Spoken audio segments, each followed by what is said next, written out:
Good morning, student. How are you? I hope you all are fine and enjoying your health. Student, I am your computer teacher, Tuba Amir. Today is my 12th lecture of unit number 3.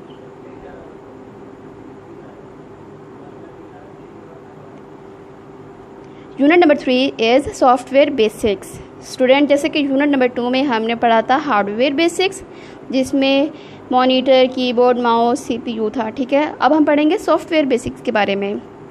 अब ये क्या होते हैं software basics, जिसे हम touch नहीं कर सकते. ये एप्लीकेशंस हो सकते हैं और डिफरेंट टाइप्स के प्रोग्राम्स हो सकते हैं. ठीक है, जो हार्डवेयर को यूज़ करने के लिए यूज़ किए जाते हैं. ठीक है, जैसे कि हमने लास्ट लेक्चर में पढ़ा था सॉफ्टवेयर और हार्डवेयर के बारे में, उनके डिफरेंस पढ़े थे. ठीक है, आज हमने क्या पढ़ना है, ऑपरेटिंग सिस्टम. सॉफ्टवेयर के 2 कंपोनेंट्स हैं, system software and application software. अब आगे सिस्टम सॉफ्टवेयर के 3 कंपोनेंट्स हैं, operating system, utility programmes and device driver. आज हम ऑपरेटिंग सिस्टम के बारे में पढ़ने लगे हैं. ठीक है, ऑपरेटिंग सिस्टम होता क्या है इसके बारे में मैं आज आपको बताऊंगी. ठीक है स्टूडेंट, जैसे कि हम पढ़ने लगे हैं ऑपरेटिंग सिस्टम के बारे में. An operating system is a set of programs which starts a computer and allows the user to interact with the hardware and software of a computer. It also manages the resources of a computer.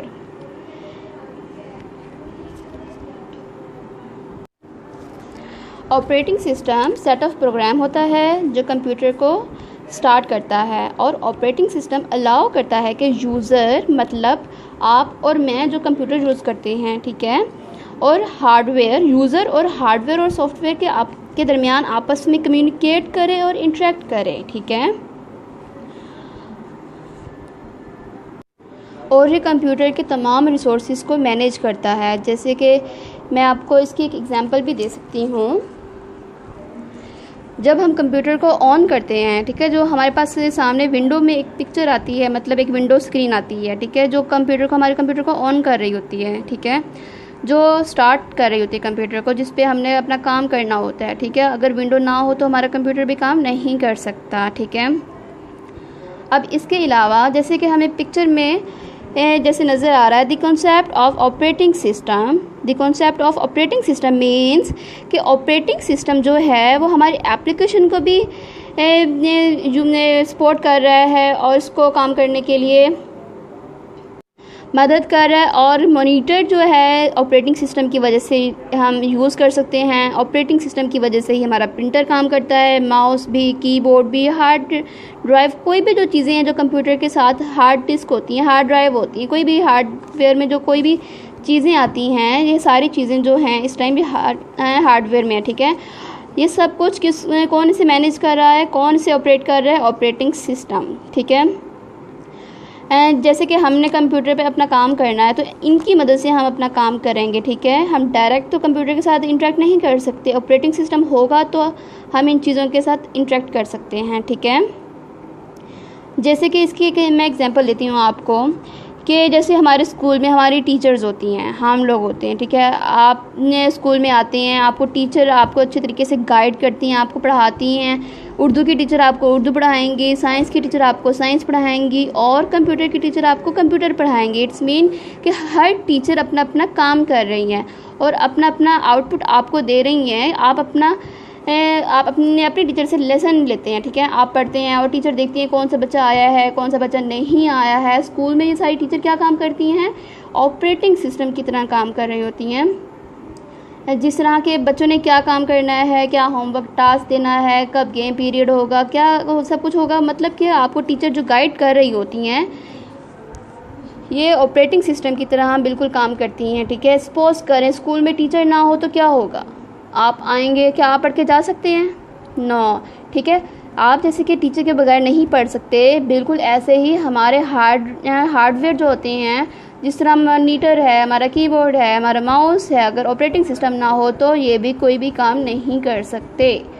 ठीक है, मुझे I hope आपको समझ आई होगी इस चीज़ की. ये operating system basically है कि अगर ऑपरेटिंग सिस्टम ही ना हो तो कोई भी काम अपना प्रॉपर तरीके से नहीं कर सकता. ठीक है, ऑपरेटिंग सिस्टम होगा तो हमारा प्रिंटर भी काम करेगा, हमारा मॉनिटर भी काम करेगा, हमारे सारे काम हो जाएंगे, ठीक है। जैसे कि अभी हम पढ़ते हैं, इसकी डेफिनेशन क्या है। Operating system, N operating system is a set of programmes that manages all computer components and operations.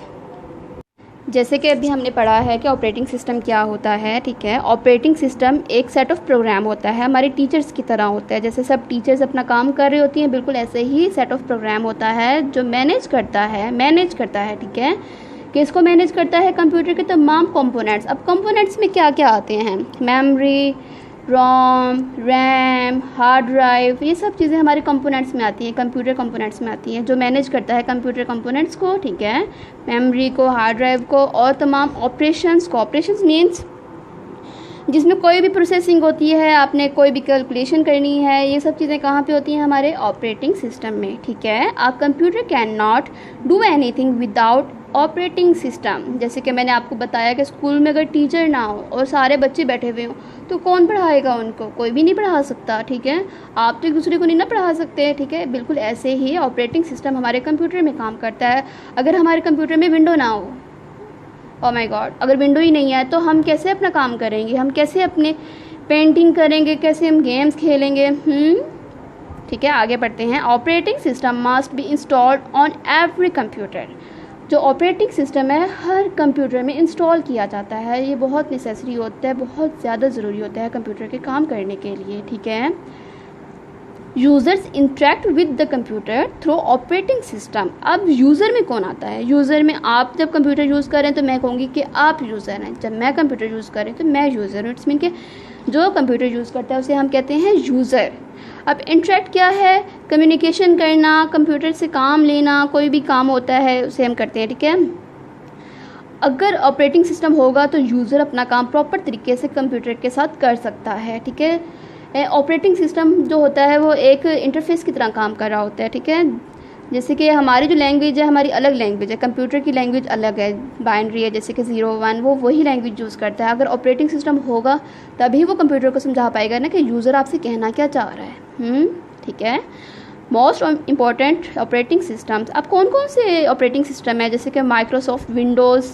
जब हम कंप्यूटर को ओपन करते हैं तो ऑन करते हैं, सबसे पहले क्या आता है? विंडो आती है ना, एक प्यारी सी 4 कलर्स की विंडो होती है, तो ये है माइक्रोसॉफ्ट विंडोज़, लिनक्स, यूनिक्स, ठीक है। ये सब क्या हैं? ऑपरेटिंग सिस्टम के इम्पोर्टेंट पार्ट हैं। अब हम पढ़ते हैं टाइप्स ऑफ ऑपरेटिंग सिस्टम। जैसे कि अभी हमने पढ़ा, following are the main kinds of operating system which are available these days. जो आजकल यूज़ हो रहे हैं operating system, number 1 Microsoft Windows, number 2 Macintosh OS operating system, ठीक है, लिनक्स, यूनिक्स, ठीक है। अब इसके अलावा अब हम पढ़ेंगे function of an operating system. Function क्या है ऑपरेटिंग सिस्टम का? Operating system is the main software of a computer and hence if the operating system of a computer crashes the computer will not be able to function till the operating system is fixed. It's mean कि जो operating system है software computer का अहम software है, ठीक है। Suppose करें अगर ये ख़राब हो जाता है, ऑपरेटिंग सिस्टम ही क्रैश कर जाता है, कंप्यूटर में से ख़राब हो जाता है, तो क्या हमारा काम करेगा कंप्यूटर? बिल्कुल भी नहीं। जब तक हम ऑपरेटिंग सिस्टम को फिक्स नहीं कर लेते, ठीक नहीं कर लेते प्रॉपर तरीके से, उसके काम को, फंक्शंस को ठीक नहीं करते, तब तक हमारा ऑपरेटिंग सिस्टम भी काम नहीं करेगा, ठीक है। I hope you understand what is operating system, ठीक है। अब आपने क्या करना है? इसकी रीडिंग करनी है और अच्छे तरीके से आपने इसको पढ़ना है, ठीक है। अंडरस्टैंड? थैंक यू, अल्लाह हाफिज़।